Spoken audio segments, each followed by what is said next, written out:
ണമെന്ന ആവശ്യത്തിൽ ഉറച്ച് beverages corporation ശുപാർശ സർക്കാർ അംഗീകരിക്കുമെന്നാണ് പ്രതീക്ഷയെന്ന് ബെവ്കോ എംഡി ഹർഷിത അട്ടല്ലൂരി 24-നോട് പറഞ്ഞു.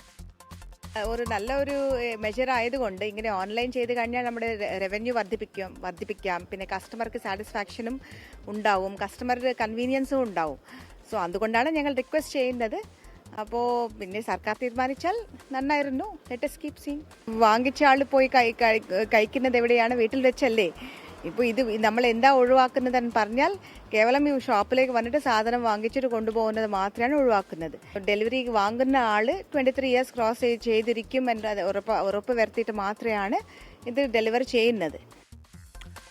മദ്യവിൽപ്പന ഓൺലൈനാക്കാൻ പക്ഷേ നിലവിൽ ആലോചന ഇല്ല എന്നാണ് മന്ത്രി എം പി രാജേഷ് ഇന്നും പ്രതികരിച്ചത്. ഏറ്റവും ഒടുവിൽ അല്പസമയം മുൻപ് മറ്റൊരു പ്രതികരണം കൂടി വന്നു. ഓൺലൈൻ മദ്യവിൽപ്പന സർക്കാർ ആലോചിച്ചിട്ടേ ഇല്ല എന്ന് പറയുന്നു. സർക്കാർ നിലപാട് ഓൾറെഡി വ്യക്തമാക്കി കഴിഞ്ഞു. സർക്കാർ നിലപാട് മദ്യനയം അനുസരിച്ചാണ്. ഒരു ഉദ്യോഗസ്ഥയും അതിന് മുകളിലല്ല എന്നുകൂടി എം പി രാജേഷ് അല്പസമയം പ്രതികരിച്ചു. ഇത് എനിക്ക് തോന്നുന്നു ഹർഷിത അട്ടല്ലൂരിക്കുള്ള ഒരുപക്ഷെ പ്രതികരണമായിരിക്കാം, മറുപടി ആയിരിക്കാം. റിനു ശ്രീധർ വിവരങ്ങളുമായി ചേരുന്നു. റിനു, ഇതുമായി ബന്ധപ്പെട്ട് ഇപ്പോൾ ബെവ്കോ എംഡിയുടെ വിശദമായ പ്രതികരണം കണ്ടു. അത് അവർ പ്രതീക്ഷിക്കുന്നുണ്ട് ഇപ്പോഴും ഇത് ഓൺലൈനായി മാറുമെന്നുള്ളത്. സർക്കാർ അത് അംഗീകരിക്കുമെന്ന പ്രതീക്ഷയുണ്ട് എന്നൊക്കെ അവർ പറയുന്നുണ്ട്. പക്ഷേ മന്ത്രി നിലവിൽ വ്യക്തമാക്കി കഴിഞ്ഞു സർക്കാരിന് ആ രീതിയിലുള്ളൊരു നീക്കമില്ല. നമുക്കിതിൽ നിന്നും എന്താണ് വായിച്ചെടുക്കാൻ കഴിയുക? ഉന്മേഷ, സംസ്ഥാനത്ത് ഓൺലൈൻ മദ്യവിൽപ്പനയ്ക്കായി ബെവ്കോ സമർപ്പിച്ച പ്രപ്പോസൽ സർക്കാർ പൂർണ്ണമായി അംഗീകരിച്ചിട്ടില്ല, പക്ഷേ തള്ളുകയും ചെയ്യുന്നില്ല എന്നുള്ളതാണ്.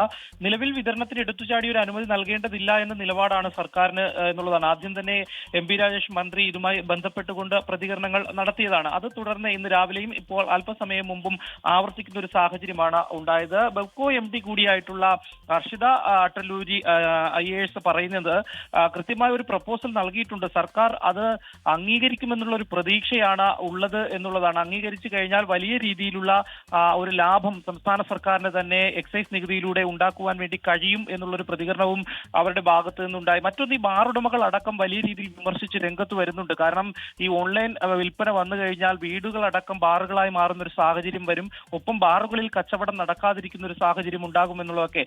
അതിന് കൃത്യമായി തന്നെ മറുപടി ഹർഷിത അട്ടല്ലൂരി പറയുന്നുണ്ട്. കാര്യം ഈ മദ്യം ഷോപ്പുകളിൽ നിന്ന് വാങ്ങിയാൽ പോലും വീടുകളിൽ കൊണ്ടുവച്ചല്ലേ കഴിക്കുന്നത് എന്നുള്ളൊരു മറുപടിയാണ്. എന്തായാലും ഈ പ്രപ്പോസൽ പൂർണ്ണമായി സർക്കാർ പൂർണ്ണമായി പിന്തുണയ്ക്കുന്നില്ല, തള്ളുന്നതുമില്ല എന്നുള്ളതാണ്. എന്തായാലും തദ്ദേശ തെരഞ്ഞെടുപ്പ് അടക്കം വരുന്ന സാഹചര്യത്തിലാണ് ഇപ്പോൾ ഇതിൽ ഒരു തീരുമാനം വേണ്ട എന്നുള്ള ഒരു കാര്യത്തിലേക്ക് പോയിരിക്കുന്നത്. എം പി രാജേഷ് അല്പസമയം മുമ്പും പറയുന്നുണ്ട് എല്ലാ സാഹചര്യങ്ങളും സർക്കാർ നോക്കി മാത്രമേ ഒരു തീരുമാനം എടുക്കൂ എന്നുള്ളതാണ്. കടിക്കുന്ന പട്ടിക്കൊപ്പം സർക്കാരിനെ ഓൺലൈൻ മദ്യവിൽപ്പന സർക്കാർ ആലോചിച്ചിട്ടില്ല, സർക്കാർ നിലപാട് വ്യക്തമാക്കി കഴിഞ്ഞു എന്നുള്ളതാണ്.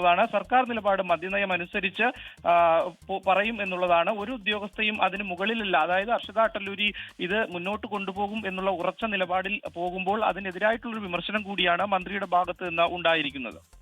ശരി, റിനു ശ്രീധരാണ് വിശദാംശങ്ങൾ നൽകിയത്.